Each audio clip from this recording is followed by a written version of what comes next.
This video is an accompaniment to the previous one. There may be a little bit of repetition of some of the stuff that's in the other video, but in particular in this video I wanted to look not so much at the more specifically industry in terms of Ubisoft, but more particularly about franchises and genre. Okay, so our key theories here again, here's McGulch, as I said, cultural industry companies try to minimize risk and maximize audience through vertical and horizontal integration. We've talked about that.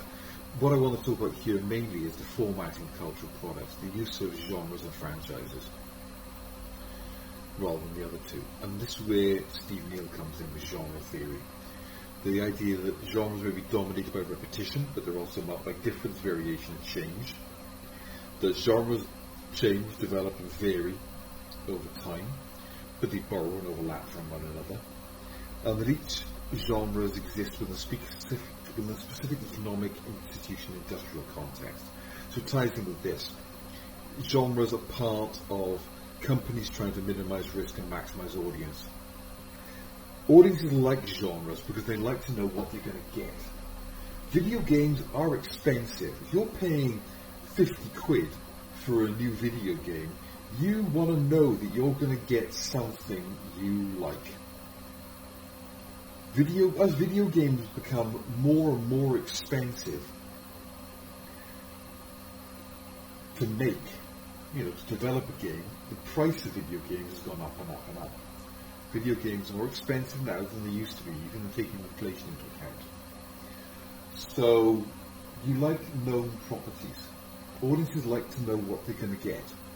This is why franchises, sequels, reboots, remakes, etc. are so important across different kinds of media, not just video games, but particularly in video games. Which means that there are fewer original titles available, because they're a big risk. Look what happened to that new Cyberpunk game. It took years and years and years to be developed. They rushed it out and it was a mess. I was very excited about that game. I bought it, hated it. It kept crashing, it was full of bugs, it was a nightmare. So, you rely on things, you stick to things you know. The industry knows this.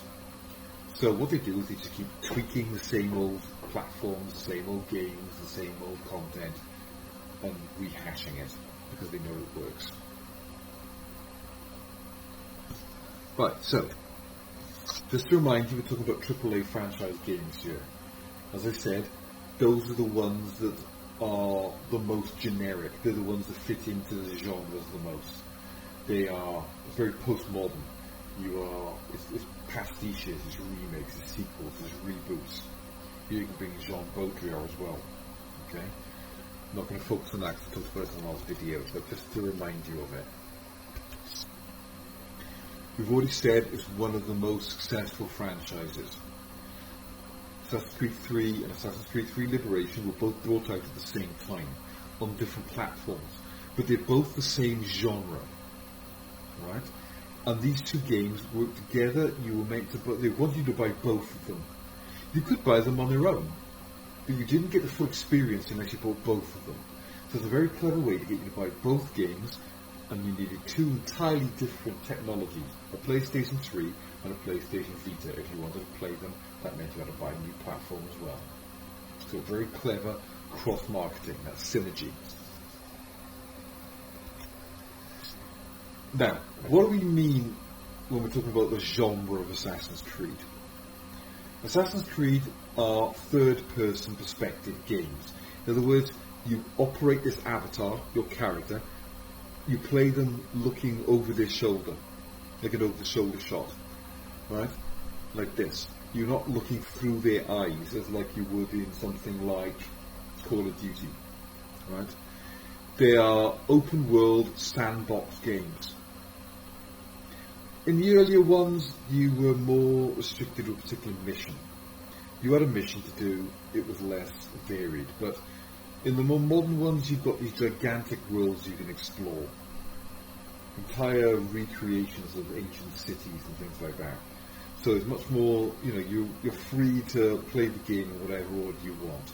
There's not just one level to do in each place. You can do missions in whatever order you want to. There are side quests and all sorts of things you can do. So there's not as open world as something like, I don't know, say the something like Skyrim, for example. But they're nonetheless third-person games. They are stealth games.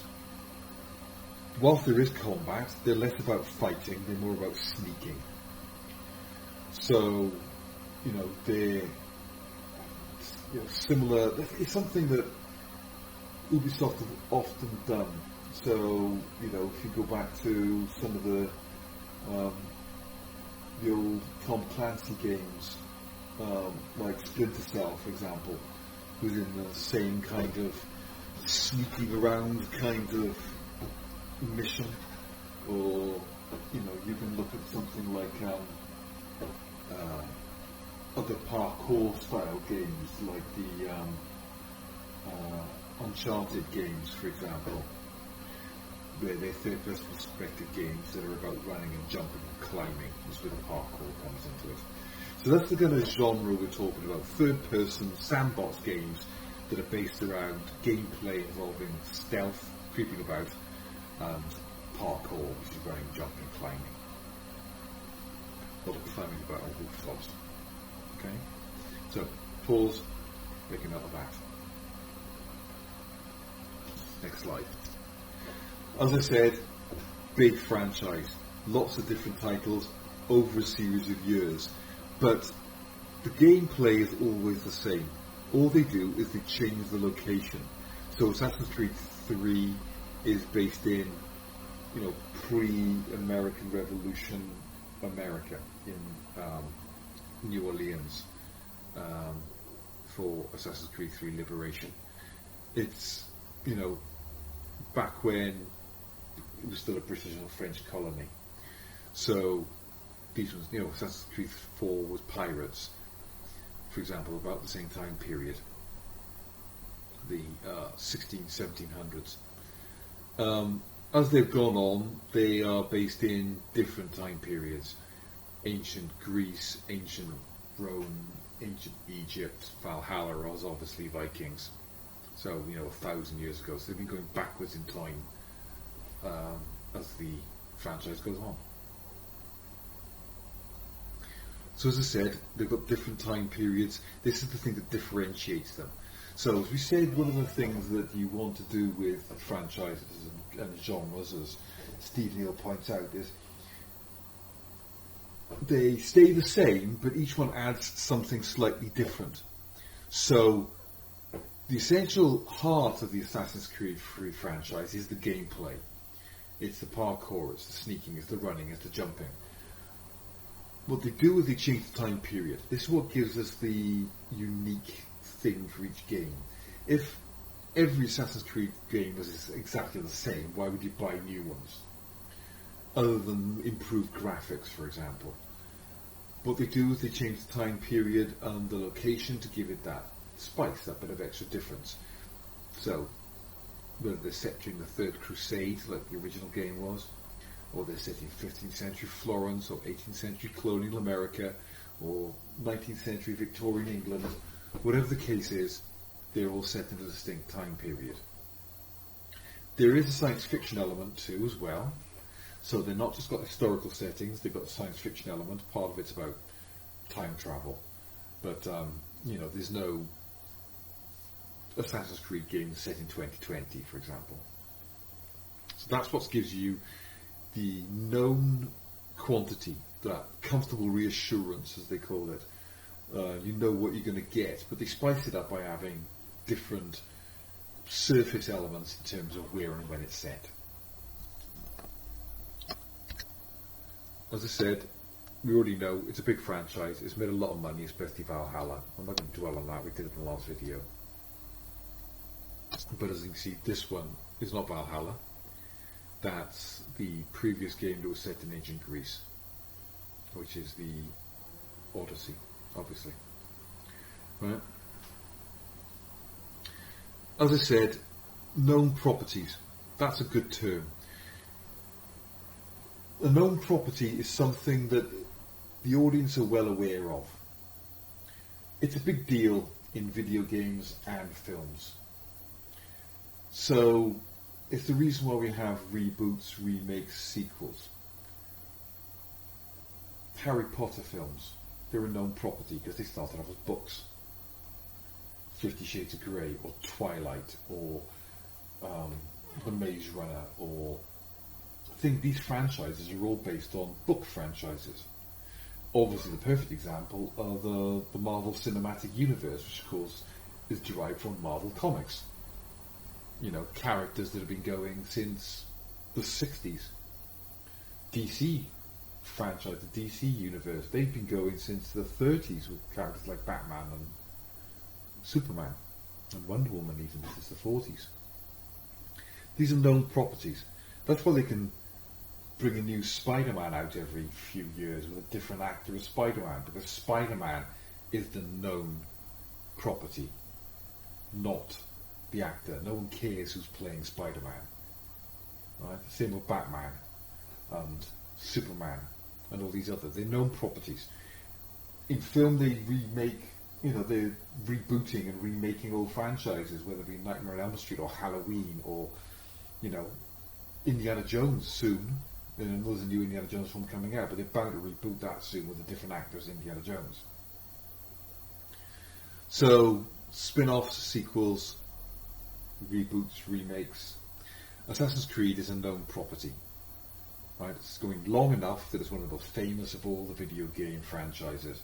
They will keep churning out Assassin's Creed games as long as people are buying Assassin's Creed games. The fact that it was a well-known property helped sell the PS Vita by having an extra, like a PS Vita exclusive version of Assassin's Creed. If you were a massive Assassin's Creed fanboy, you're going to have every version of it. And if that means buying a new console, you'll buy a new console. Even if it's the kind of thing you wouldn't normally have bought. So, pause video, make notes. Next slide. As I said though, once they had exhausted all the sales on the PS3 and the Vita, and no one was buying the PS3 version anymore, and no one was buying the Vita version anymore, then it was time to bring it out on the other platforms. Originally it was just an exclusive to the PlayStation, but eventually they brought it out on the Xbox 360 as well, but not until it had run its course on the PlayStation. So now they're maximising profit, as Hes McGelch would say, by moving it onto another platform. The word we use for that is ported. It's ported onto another platform. So you want from PS3, sorry, originally it was only available on the Vita, then they made it available on the PS3. So the PS3 version of Assassin's Creed 3 Liberation, which I've got. Then they brought it out on PC, which I've also got. Then they brought it out on the rival platform, the Xbox. Since then, they've been remastering it with better graphics and bringing it out on other platforms like the Xbox One, PS4. They may even do a PS5 version, who knows. So it's about keep selling the same old reheated product over and over and over again. They will keep updating it, keep bringing it out on new platforms. You can probably get it on your phone by now, because why not? Just make as much money out of it as you can. Plus, there are new fans of the game. Maybe you've only played Valhalla, but you're now a big fan of that, so you're going to go, oh right, they've brought out a high definition remastered version of it, of the old ones. I'm going to go and get them now and play the old ones too. So you might be too young to remember when this game first came out, but you'll go and buy the original game because you're fans of the new ones. Or there's the retro gaming, market. People who are old enough to remember the older game coming out and want to buy it again for a bit of retro thrills.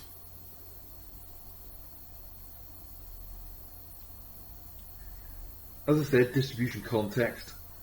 As I said before, these games are now not just available on physical formats, but you can stream them. You can get them off PlayStation Network, you can get them off Steam, Xbox Live Arcade, all these kind of places as well. And of course, Uplay, as you said in the last video, you can get it from their own surface as well, because they're vertically integrated.